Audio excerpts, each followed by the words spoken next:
आजा सब बताइए।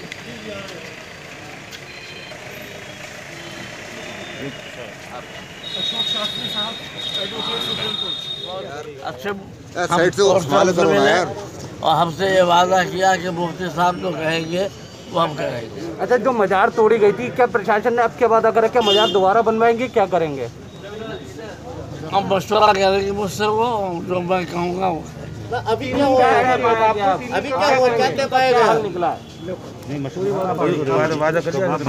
अभी जो मीटिंग हुई, मीटिंग में क्या हल निकला?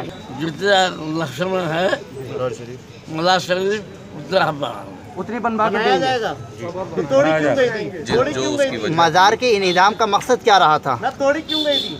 तोड़ने का जो मकसद था, जो इंतज़ामिया ने बताया है, वो ये कि वहाँ बहुत सारी इस तरह की गतिविधियाँ हो रही थीं जो ख़ुद उस साहिब कब्र की भी तौहीन थी। मसलन ये कहते हैं कि हमारी नज़रों में ये चीज़ आई और हमने तहक़ीक़ की कि वहाँ नशेड़ी लोग भी थे, और अगर डीएम साहब कहते हैं मुझे ये यकीन होता कि यहाँ पे कोई चीज़ है तो मैं इस तरह ना करता। बहुत सारी बातें हुई, तोड़ने की वाहिद वजह वही थी और कोई वजह नहीं थी।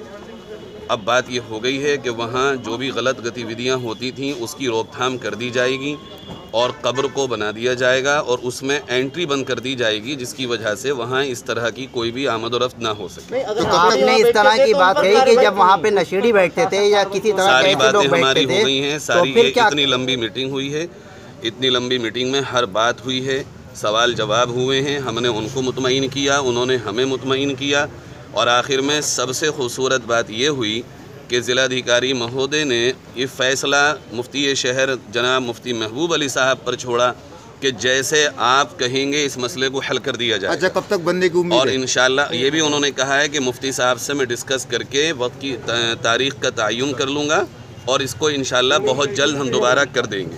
और उसके अलावा एक चीज़ ये भी है कि यहाँ से चूँकि जो प्रेस नोट गया था जिसमें ये कहा गया था कि कुरान करीम की बेहुरमती की गई है, इंतज़ामिया का ये कहना है कि हमने पूरी तहक़ीक़ की है, जहाँ हमने मलबा डाला था वहाँ की वो वीडियो नहीं है, और इस मज़ार में जो कुरान करीम रखे थे उनकी एक एक वर्क़े को हमने संभाल के रखा है। आप चाहेंगे हम उसको दिखा देंगे। चूँकि ये बात ऐसी थी कि कुरान करीम की तौहीन अदना से अदना मुसलमान बर्दाश्त नहीं कर सकता और उसके लिए किसी हद तक भी जा सकता है। हमें भी बहुत तकलीफ़ थी और हर मुसलमान को तकलीफ़ थी। इस पर उन्होंने बहुत साफ लफ्ज़ों में कहा कि जो मलबा वीडियो में और फ़ोटोज़ में दिखाया गया है ये उस मज़ार का मलबा नहीं है, और जिसने भी इस तरह की कोई हरकत की है, हम भी ये मानते हैं कि कुरान करीम की इस तरह बेहुरमती कोई भी करे तो वो बहुत ख़तरनाक काम है। वो कहते हैं हम उसकी तहक़ीक़ करेंगे, छान फटक करेंगे कि असल ये वजह क्या थी जो वीडियोज़ आई है। हम ज़िला रामपुर के तमाम मुसलमानों को आज के इस तारीख़ी दिन के लिए मुबारकबाद देते हैं कि अल्लाह रब्बुल इज़्ज़त ने उलमा की मेहनत से रामपुर को एक बहुत बुरे वक्त से बचा लिया, और इसके लिए ज़िला इंतज़ामिया को भी हम बहुत मुबारकबाद देते हैं। और आप तमाम पत्रकार साथियों का दिल की गहराइयों से शुक्रिया अदा करते हैं कि आप भी इस मुहिम में हमारे बराबर शरीक रहे, और बहुत से पत्रकार साथियों ने हर तरह का ताउन भी किया। बहुत शुक्रिया।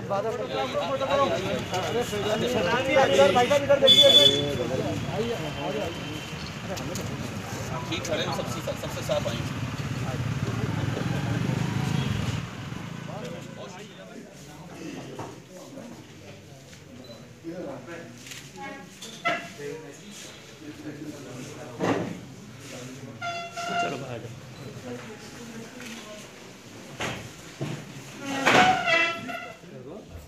कि हमने कोई मजार नहीं तोड़ी, और पूरी तस्दीक करने के बाद जिस स्ट्रक्चर को हटाया गया वो अतिक्रमण था आज।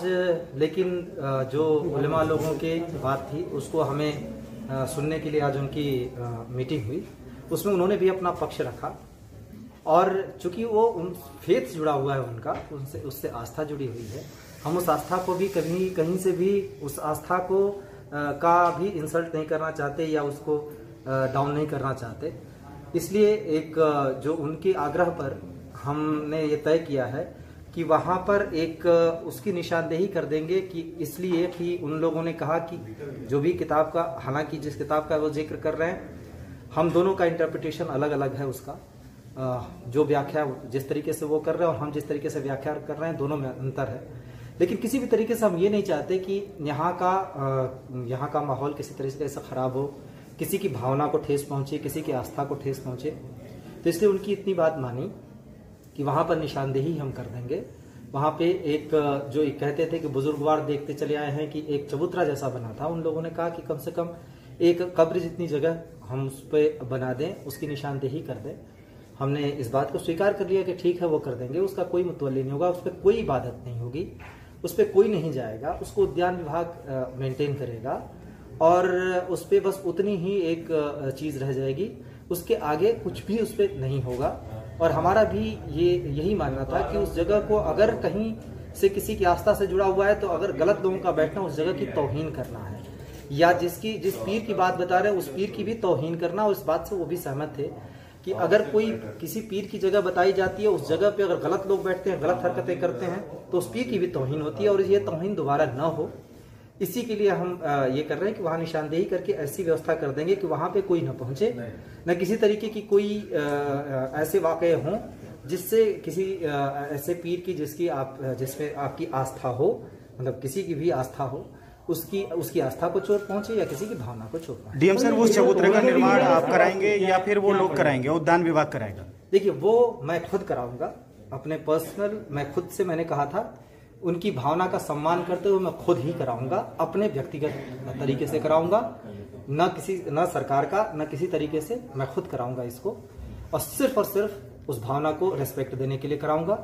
दूसरी एक और भी चीज मैं बहुत पुरजोर तरीके से कहना चाहूंगा, और ये बात उनके सामने रखी गई थी कि जो बात फर्जी तरीके से ये उड़ाई गई कि कुछ लोगों ने पुराने कुरान पाक की कुछ चीजें रख के उसका वीडियो बना के और कहीं का कहीं जोड़ के ये कहा कि प्रशासन के कर्मियों के द्वारा कुरान की बेहुरमती की गई। इसका हमने बहुत सख्त लहजे में उनसे ये बात कही कि कहीं से भी किसी भी धार्मिक पुस्तक का अपमान हमारे द्वारा न हो सकता है, न होगा कभी, और इतनी आस्था का हम सम्मान करते हैं। प्रशासन इस बात के लिए एकदम संकल्पित है और ये जिसने भी किया है उसको हम खोजेंगे और उसके खिलाफ कार्रवाई करेंगे।